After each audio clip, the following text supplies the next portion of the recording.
Hello friends, स्वागत है आपका अपने चैनल ई गुरुकुल ज्ञान पर। कैसे हैं आप लोग? उम्मीद है अच्छे होंगे, मन लगाकर पढ़ाई कर रहे होंगे।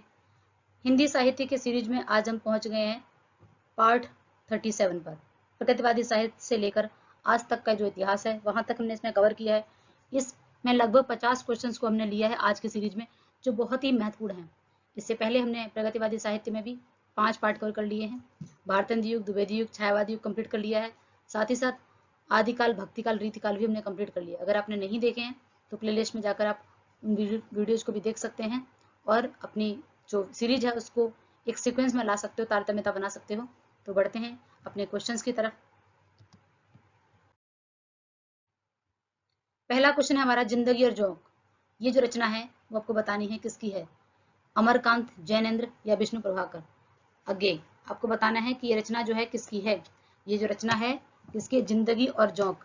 ठीक है, जिंदगी और जोंक किसकी रचना है? अमरकांत जी की है। नेक्स्ट है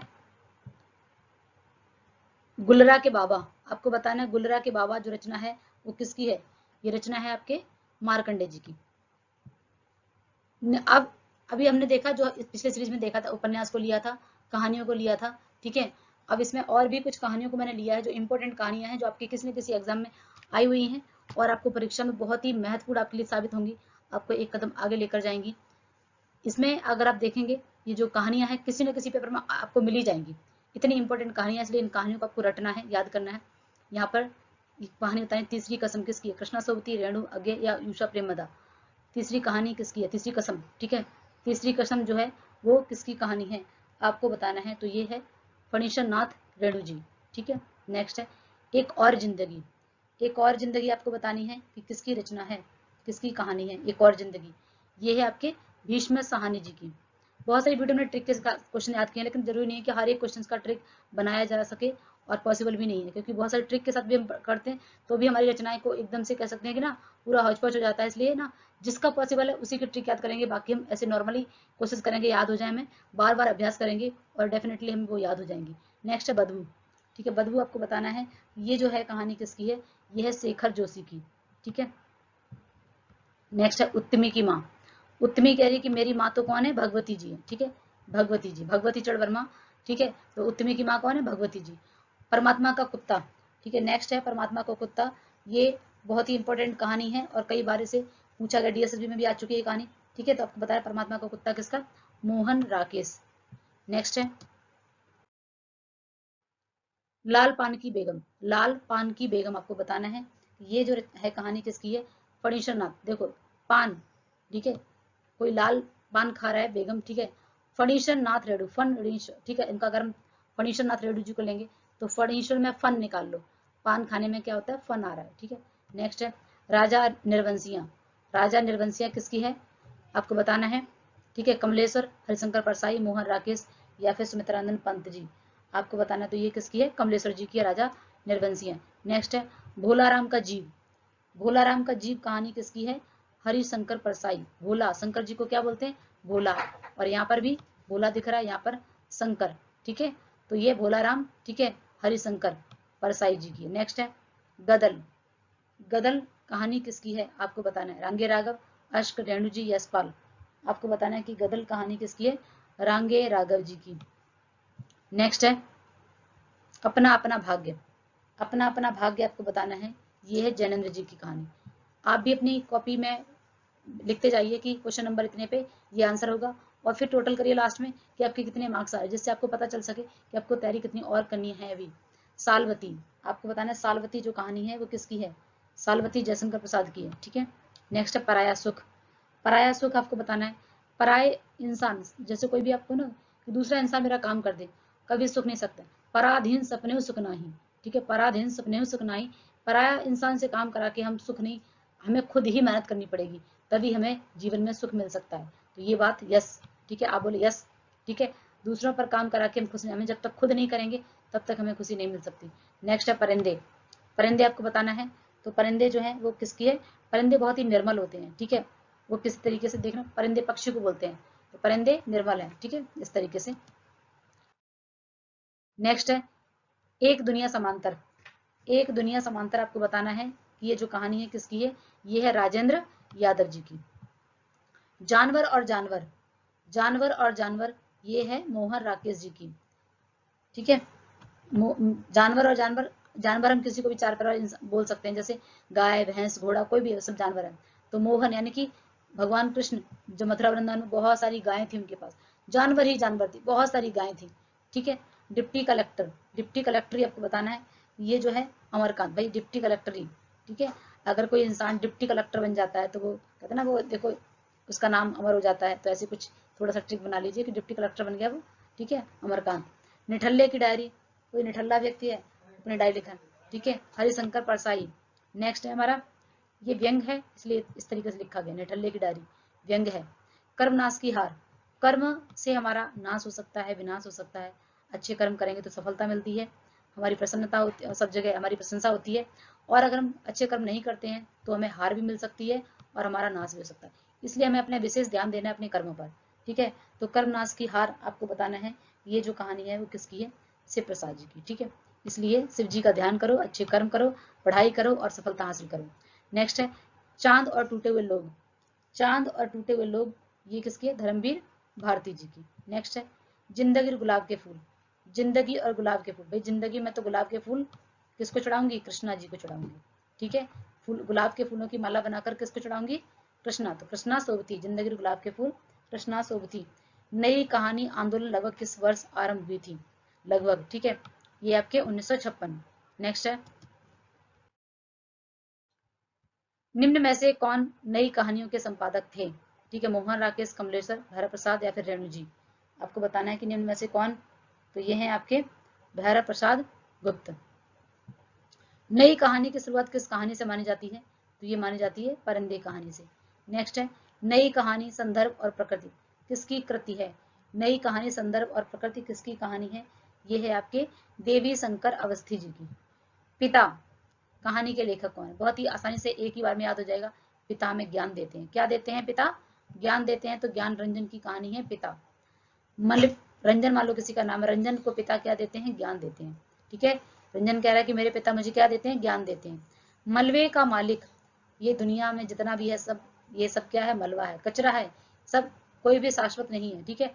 तो ये मलबे का कचरा, ठीक है, भगवान को हमें सब कुछ मानना चाहिए, ये जो संसार है ये सब क्या है, एक तरीके से क्या है, मलबा है, ठीक है, अर्थहीन है, तो मलबा, मलबे का मालिक, मलबे का मालिक यानी कि संसार का मालिक कौन है, मोहन, कौन है मालिक, मोहन। इस मलबे का यानी कि संसार में हम सभी हैं, चाहे मनुष्य हो या वस्तुएं हैं, पेड़ पौधे हैं, सब एक तरीके से मलबे हैं, सब नासवान है, और इस मलबे का मालिक कौन है, मोहन जी, ठीक है।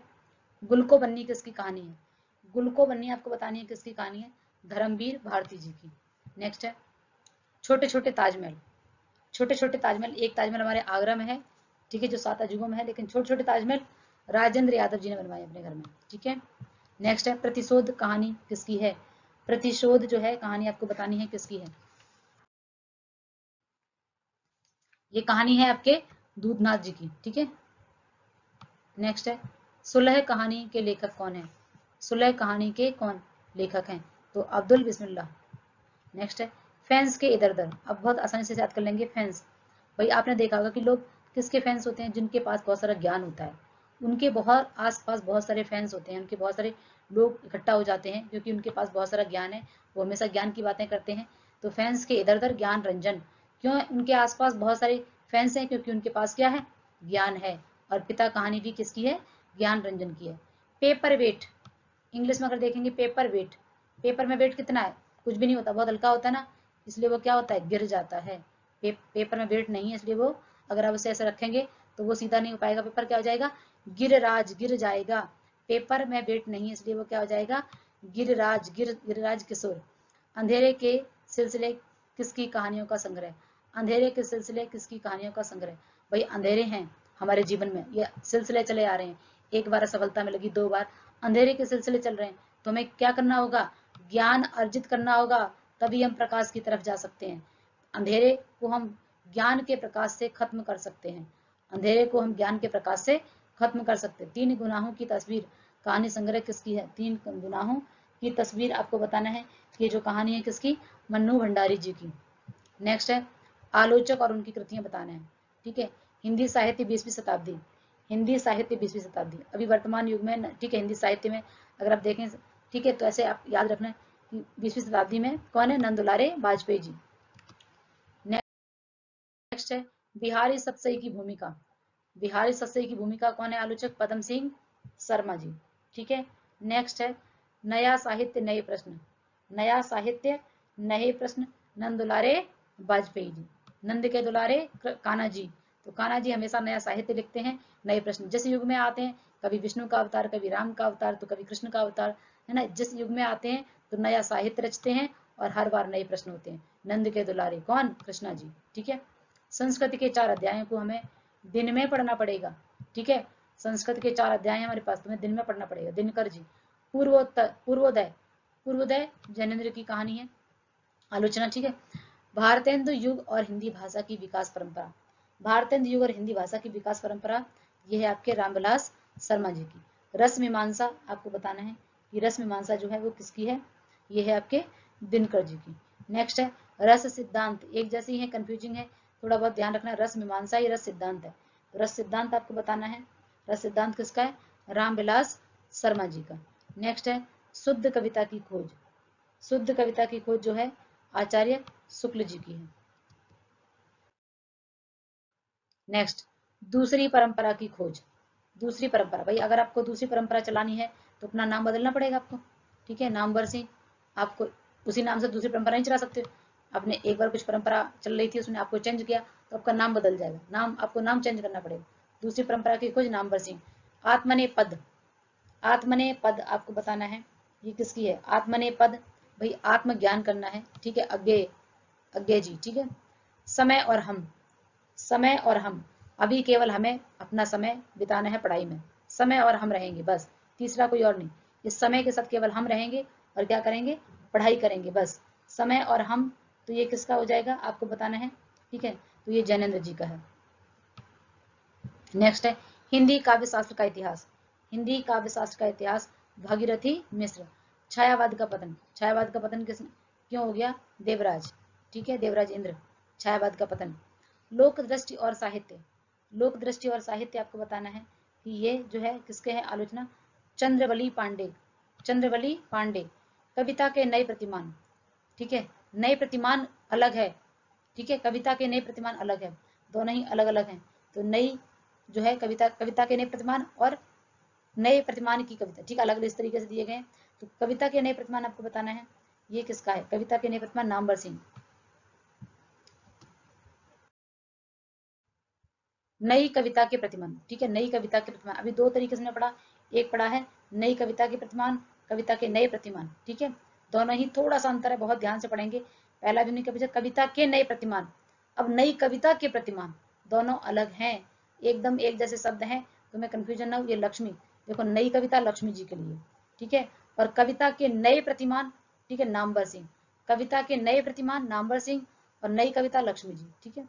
मानव मूल्य और साहित्य, मानव मूल्य और साहित्य, मानव अपने मूल्यों को याद रखता है कब, साहित्य में, धर्म साहित्य, ठीक है, धर्म, धर्म में ही रख सकता है मानव मूल्य, और तो हर जगह मानव अपने मूल्य जो है उसके मॉरल वैल्यू है इनको उल्लंघन कर देता है, मानव मूल्य जो मॉरल वैल्यू है मानव के वो धर्म में याद रख सकता है वो। मंथन, ठीक है, मंथन आपको बताना है जैनेन्द्र जी का है। नेक्स्ट है मध्यकालीन बोध का स्वरूप, मध्यकालीन बोध का स्वरूप, मध्य में जो भी हमें समझ आया, बोध मतलब समझ होता है, मध्यकालीन साहित्य का जो समझ है, जो बोध है, वो हजारों लोगों को पता है कि हमारे मध्यकाल में क्या स्थिति हमारे भारत की हो गई थी। कामायनी एक पुनर्विचार, बहुत ही इंपॉर्टेंट है, ये आया हुआ प्रश्न है, कामायनी एक पुनर्विचार आपको बताना है, ठीक है, कामायनी पुनर्विचार किसका, मुक्ति बोध का, जबकि मुक्ति बोध रचना जैनेन्द्र जी की है, ये ध्यान रखना। छायावाद, छायावाद जो है वो नामवर सिंह का, ठीक है। लघु मानव के बहाने हिंदी कविता पर एक बहस, लघु मानव के बहाने, तो भाई लघु मानव पर बहस चल रही थी, देखते हैं कौन विजय होगा, ठीक है, इसमें नारायण जी की विजय हो सकती है, विजय देव नारायण साई, तो देवों में नारायण की विजय होगी, ठीक है, विजय देव। निराला की साहित्य साधना, रामविलास शर्मा जी। तो देखा हमने कैसे 10 से 15 मिनट में 50 क्वेश्चन को कवर कर लिया है। पढ़ते रहें, मस्त रहें, मिलते हैं अगले वीडियो में, तब तक के लिए थैंक यू।